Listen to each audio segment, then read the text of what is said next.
श्री महादेव जी बोले, ज्येष्ठ मास के शुक्ल पक्ष की दशमी तिथि को महापापी जनों के भी उद्धार के लिए भगवती गंगा प्रकट हुई। मुनि श्रेष्ठ, उस तिथि में गंगा में स्नान, दान और तप करने से महान पुण्य फल की प्राप्ति होती है और उसी तरह महापातकों का नाश होता है। मुने, उस दिन गंगा 10 जन्मों में अर्जित पापों का नाश करती है, इसीलिए वो दशमी दशहरा तिथि कही जाती है। हस्त नक्षत्र तथा मंगलवार का दशमी तिथि के साथ योग होने पर स्नान तथा अवगाहन करने वाले मनुष्यों के 10 जन्मों में संचित 10 प्रकार के पापों का भगीरथी स्वयं नाश कर देती हैं। इसीलिए महापापों से मुक्ति चाहने वाले सभी देहधारियों को प्रयत्नपूर्वक गंगा में स्नान करना चाहिए।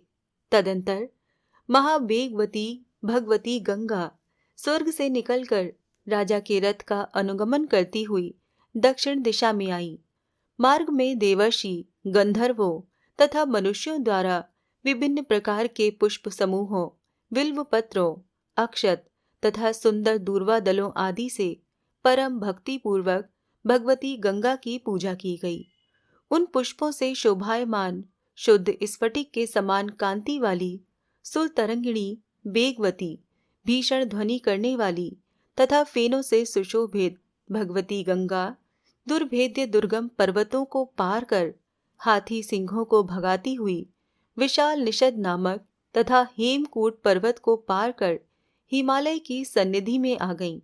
वहां आकर फेन राशि से अद्भुत प्रतीत होने वाली महावेगवती गंगा भगवान शंकर के मस्तक पर आसीन होने के लिए सुशोभित होने लगी। मुने, इस प्रकार भगवती गंगा को निकट आया जानकर भगवान शंकर मस्तक पर विस्तृत जटाओं का सेतु बांधकर उन्हें सिर पर धारण करने के लिए हिमालय के शिखर पर इधर उधर विराजमान हो गए। महामते, ज्येष्ठ मास की पूर्णिमा तिथि को मध्याह्न में गंगा भगवान शंभु के मस्तक पर वेग पूर्वक पहुंच गई। गंगा को अपने मस्तक पर आई हुई जानकर पूर्णात्मा जगदीश्वर परमानंद स्वरूप गंगाधर आनंद पूर्वक नृत्य करने लगे। भगवान शंकर का नृत्य देखकर उनके पार्श्वस्थ करोड़ों करोड़ प्रथम गण भी प्रसन्न होकर नाचने लगे। भगवती गंगा भगवान शंकर के मस्तक को प्राप्त कर परमानंदित होकर फेन और पुष्प समूहों से सुशोभित होकर नाना तरंगों से युक्त होकर विचरण करने लगीं। तदंतर राजा भगीरथ पीछे की ओर भगवती गंगा से रहित दिशा को देखकर तथा देवादिदेव भगवान शंकर को नाचते हुए देखकर अत्यंत चिंतातुर हो गए। तब राजा भगीरथ ने भगवान शंकर के मस्तक पर भगवती गंगा के महानाद को सुनकर ये माना कि वो अत्यंत कोपवती गंगा भगवान शिव के मस्तक पर पहुंच गई हैं। तब राजा भगीरथ ने महाध्वनि वाला शंख बजाया, जिसे सुनकर गंगा बाहर निकलने का मार्ग खोजती हुई विचरण करने लगी। मुने, राजा भगीरथ की वशवर्तनी महावेगवती महानदी भगवती गंगा ने शंख की ध्वनि से आकर्षित होकर बाहर निकलने का मार्ग न प्राप्त कर भगवान शिव के मस्तक पर 1 वर्ष का समय बिता दिया। सूर्यवंश दीपक धर्मात्मा राजा भगीरथ ने नाचते हुए भगवान सदाशिव को साष्टांग प्रणाम कर हाथ जोड़कर कहा। राजा बोले, शरणागतों पर कृपा करने वाले जगदन्व देवादिदेव, मेरे पितरों का उद्धार करने के लिए अपने मस्तक से भगवती गंगा को मुझे प्रदान कर दीजिए। आपने ही मुझे वरदान दिया था और कहा था कि त्रिपथगा गंगा स्वयं विवर स्थान पर पहुंचकर तुम्हारे पूर्वजों का उद्धार करेंगी। भगवान विष्णु के विग्रह से मेरे द्वारा लाई गई उन्हीं गंगा का आपने हरण कर लिया तो देव, मेरे पितरों का उद्धार कैसे होगा? इसीलिए परमेश्वर, आप उनको अपने सिर से निकालकर मुझे दे दें और शंकर, आप अपने दिए हुए वरदान को सफल करें। श्री शिव बोले, राजन, पूर्व में स्वीकृत वचन के अनुसार आपके पूर्वजों की मुक्ति के लिए सरिताओं में श्रेष्ठ गंगा आपको दे दूंगा, इसमें संदेह नहीं है। किंतु ये ज्येष्ठ मास के शुक्ल पक्ष की दशमी तिथि के दिन हस्त नक्षत्र और मंगलवार का योग होने पर मेरे मस्तक से निकलेंगी। महीपाल, महापते, तब तक आप इस पर्वत शिखर पर ठहरे रहें। श्री महादेव जी बोले, मुनिश्रेष्ठ, राजा भगीरथ ने ऐसी बात सुनकर उस तिथि और समय की प्रतीक्षा में कुछ काल वहां व्यतीत किया। तत्पश्चात उस तिथि के आ जाने पर राजा भगीरथ ने दिव्य तुषार की आभा तथा महाध्वनि वाले महाशंख को गंगे गंगे कहते हुए बजाया। इसे सुनकर सरिताओं में श्रेष्ठ वो महावेगवती गंगा भगवान शंकर की जटा के मध्य कल कल ध्वनि करती हुई घूमने लगी। निकलने का द्वार न प्राप्त होने पर शंख की ध्वनि से व्याकुल भगवती गंगा ने भगवान शंकर के शरणागत होकर उनसे कहा। गंगा बोली, प्रभु, देव, जगन्नाथ, महेश्वर, मैं आपकी शरणागत तथा राजा भगीरथ की वशवर्तिनी हूँ, अतः आप मुझे मार्ग दीजिए, जिससे मैं पृथ्वी पर स्थित सभी प्राणियों के उद्धार के लिए बाहर निकल सकूं।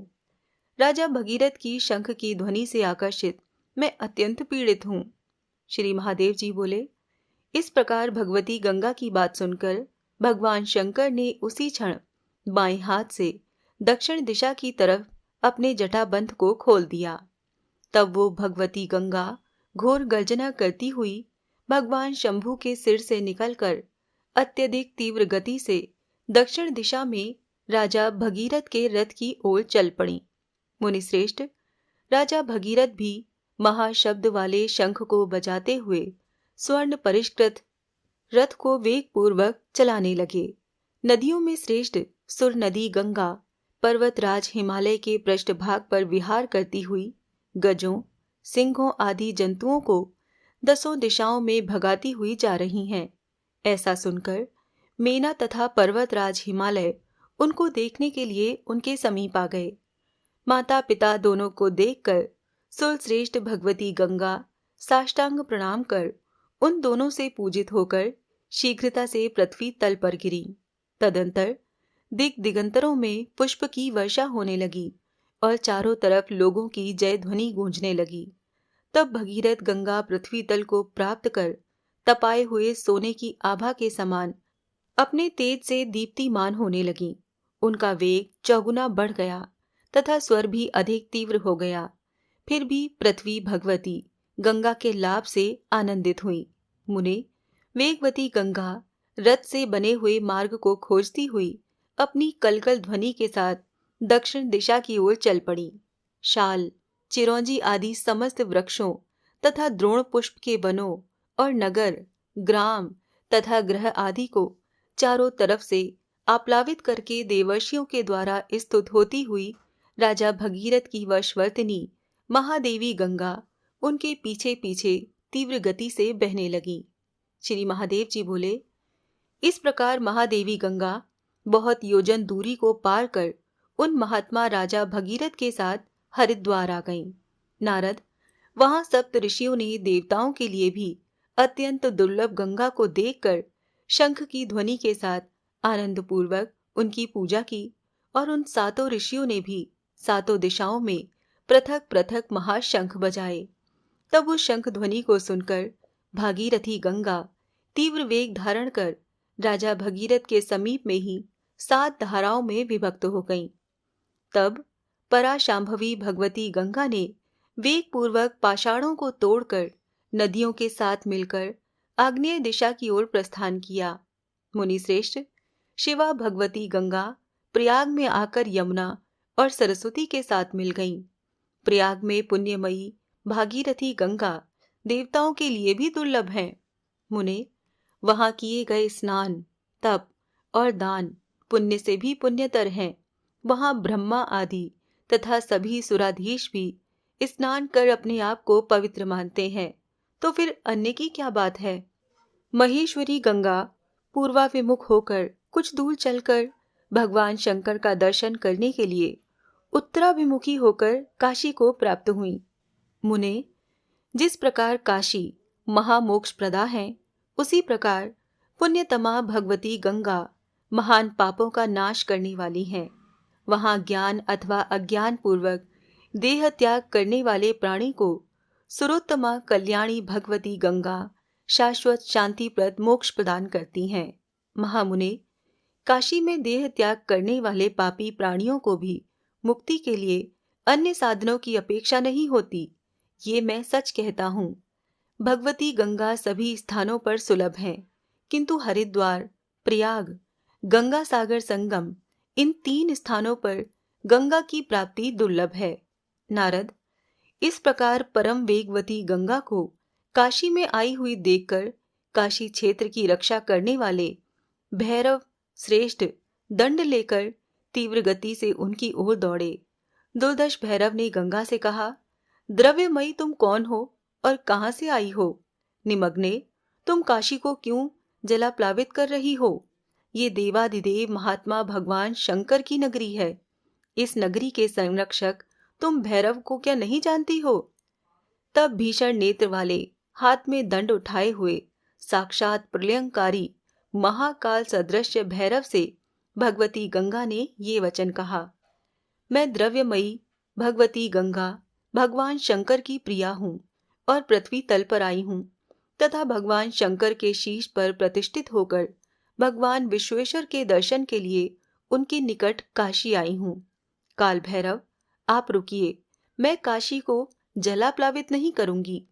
श्री महादेव जी बोले, भगवती गंगा के इस प्रकार कहने पर महाबाहु काल भैरव ने अपने दंड को नीचे करके शिव प्रिया भगवती गंगा को नमस्कार किया। महात्मा भैरव के द्वारा इस प्रकार सम्मानित होकर भगवती गंगा कामाख्या पीठ का दर्शन करने के लिए पूर्वाभिमुखी हो गईं। उनका अभिप्राय जानकर महाबुद्धिमान राजा भगीरथ ने भी कुछ क्षण के लिए अपने साथी को रोक दिया और शंख बजाना भी बंद कर दिया। उसी समय जहुक ऋषि ने शंख ध्वनि की, जिसे सुनकर भगवती गंगा तीव्र वेग से उनके आश्रम में चली गईं। राजा भगीरथ ने वेग से वहां जाती हुई भगवती गंगा को देखकर महामेघ गर्जन करने वाला अपना महाशंख पुनः बजाया। महाशंख की इस ध्वनि को सुनकर और उसे पूर्व परिचित समझकर वो जान गई कि परम तेजस्वी मुनीश्वर जंघू ने मेरा हरण किया है। मुने, उस ध्वनि को सुनकर भगवती गंगा क्रोधान्वित होकर जंघू ऋषि के आश्रम को बहाने के लिए परम वेग के साथ बह चली। जंघू ऋषि ने भी गंगा का अभिप्राय जानकर अपने ब्रह्म तेज के बल से हठात अपने हाथ की अंजलि में भरकर उस संपूर्ण गंगा को पी लिया। उसके बाद आकाश तथा पृथ्वी लोक में मनुष्यों आदि सभी प्राणियों में हाहाकार मच गया। राजा भगीरथ दुख से पीड़ित होकर रोने लगे। पृथ्वी भी दुखी हो गई, दिशाएं व्याकुल हो गईं तथा भगवान भास्कर का तेज म्लान हो गया। तब राजा को रोते हुए देखकर भक्त वत्सला गंगा ने कहा, भगीरथ, आप पुनः अपने महाशंख को बजाएं। महामते, आपके शंख की महाध्वनि से आकृष्ट मन वाली अति वेगवती मुझको रोक रखने में इस संसार में कोई भी समर्थ नहीं है। गंगा के द्वारा इस प्रकार आदेश प्राप्त होने पर प्रमुदित राजा ने पृथ्वी को क्षुब्ध करने वाला महाशंख पुनः बजाया। शंख ध्वनि को सुनकर वो महादेवी भगवती गंगा जंगू मुनि की जंघा का भेदन कर सहसा अत्यंत तरंग युक्त होकर तीव्र धारा के साथ निकल पड़ी। तब भगवती गंगा अत्यंत वेग पूर्वक जंघू मुनि की जंघा से बाहर आ गईं। ये जानकर मुनि ने भी भगवती गंगा को नमस्कार कर इस प्रकार स्तुति की। मुनि बोले, माता, आप सर्वश्रेष्ठ, अतुलनीया, पराशक्ति, सर्वाश्रय दात्री, लोगों को पवित्र करने वाली, आनंद और मोक्ष को प्रदान करने वाली तथा संपूर्ण जगत द्वारा वंदित चरण कमल वाली हैं। आपको ब्रह्मा, विष्णु तथा महेश नहीं जानते तथा अन्य लोग भी नहीं जानते। भगवान शिव के मस्तक से सम्मानित शिवे, फिर मैं आपको कैसे जान सकता हूँ? मैं आपके अचिंत्य और अपार रूप तथा चरित्र का क्या वर्णन करूं? ब्रह्मा आदि देवताओं के द्वारा पूजित आप सुर नदी के रूप में प्रतिष्ठित हैं। स्वतंत्र रूप से विचरण करने वाली शिवे, आप अपने शुभ गुणों से पुण्य तथा करुणा का विस्तार करके मुझ कृत अपराध और शरणागत को क्षमा कीजिए। मेरा इस पृथ्वी पर जन्म और कर्म दोनों धन्य हुए। मेरी कठिन तपस्या धन्य हुई तथा ये मेरे दोनों नेत्र भी धन्य हुए, जो त्रिलोचन भगवान शंकर की आराध्या आपका मैं अपने नेत्रों से दर्शन कर रहा हूँ। आपके जल के स्पर्श से ये मेरे दोनों हाथ धन्य हो गए और ये मेरा शरीर भी धन्य हुआ है, जिसमें आपका पावन जल गया। पापों का संहार करने वाली भगवान शंकर के मस्तक पर विराजमान तथा सभी प्राणियों के हित के लिए पृथ्वी पर अवतीर्ण आपको नमस्कार है। देवी गंगे, आप स्वर्ग और मोक्ष देने वाली हैं, पतितों को पवित्र करने वाली हैं। मैं आपकी शरण में हूँ, आप मुझ पर प्रसन्न होकर मेरा उद्धार कीजिए। श्री महादेव जी बोले, मुनीश्वर जंघू के द्वारा इस प्रकार स्तुति किए जाने पर प्रसन्न मुख कमल वाली दिव्य रूप धरा भगवती गंगा ने मुनि श्रेष्ठ जनु से कहा। गंगा बोली, तात, मैं आपकी पुत्री हूँ, क्योंकि मैं आपके शरीर से निकली हूँ। मुने, इसमें आपका कोई अपराध नहीं है, आप स्थिर चित्त हो। पिता, आज से मेरा नाम जानवी हो गया। मुनि श्रेष्ठ, इस संसार में आपकी कीर्ति विख्यात होगी। मुने, इस संसार में जो लोग मेरा जानवी के नाम से एक बार भी स्मरण करेंगे, उन्हें पाप अथवा दुख नहीं होंगे। मुनि श्रेष्ठ, आप मेरे परम भक्त हैं। जो लोग आपके चरित्र का स्मरण करेंगे, उन पर मैं सदा प्रसन्न रहूंगी। श्री महादेव जी बोले, उन मुनि श्रेष्ठ से इस प्रकार अनकेश कहकर भगवती गंगा ने उनके द्वारा भक्ति पूर्वक पूजित होकर पुण्य कीर्ति महामती राजा भगीरथ के पास जाने की इच्छा से ऐसा कहा। गंगा बोली, तात, आपके द्वारा प्रार्थना करने पर मैं भगवान विष्णु के शरीर को त्याग कर पृथ्वी तल पर चली आई हूँ और आपकी वशीभूत हूँ। कामाख्या महापीठ के दर्शन की इच्छा से मैं पूर्वाभिमुख हो गई थी। प्रारंभ में ही जहाँ जनु मुनि के साथ कुछ विरसता आ गई, इसीलिए मैं आपसे पूछती हूँ कि आपकी जहाँ जाने की इच्छा हो, वहीं मैं आपके पीछे पीछे चलूंगी। आपकी जैसी इच्छा हो वैसे ही बताएं। राजा बोले, मुनि के श्राप से भस्मीभूत मेरे पूर्वज दक्षिण दिशा में हैं, जिनके उद्धार के लिए मैं आपको पृथ्वी तल पर लाया हूँ। अतः उनके उद्धार के लिए आप शीघ्र चलें। श्री महादेव जी बोले, महाबाहु राजा भगीरथ ने इस प्रकार कहकर पुनः महाशंख को बजाया। भगवती गंगा भी उनके पीछे दक्षिण दिशा में चल पड़ी। तब थके हुए राजा भगीरथ कुछ दूर चलकर रथ पर बैठकर विश्राम करने लगे और थका हुआ सारथी भी विश्राम करने लगा। महामते, मुने, इसी बीच जनु मुनि की पुत्री पद्मा ने अपनी बहन भगवती गंगा को देखने की इच्छा से शंख बजाया। शंख की ध्वनि सुनकर चंचला महादेवी गंगा उस शब्द की ओर अग्निकोण मुखी होकर कुछ दूर चली गईं। उसी क्षण राजा भगीरथ ने भगवती गंगा को दूसरी ओर जाती हुई देखकर अपने साथी से कहा, सखे, घोड़ों को तेज चलाओ। जैसे गौ अपने बछड़े की ध्वनि से आकृष्ट होकर उसकी ओर दौड़ती है, उसी प्रकार शंख की ध्वनि को सुनते ही मोहित होकर भगवती गंगा दूसरी ओर भागी जा रही हैं।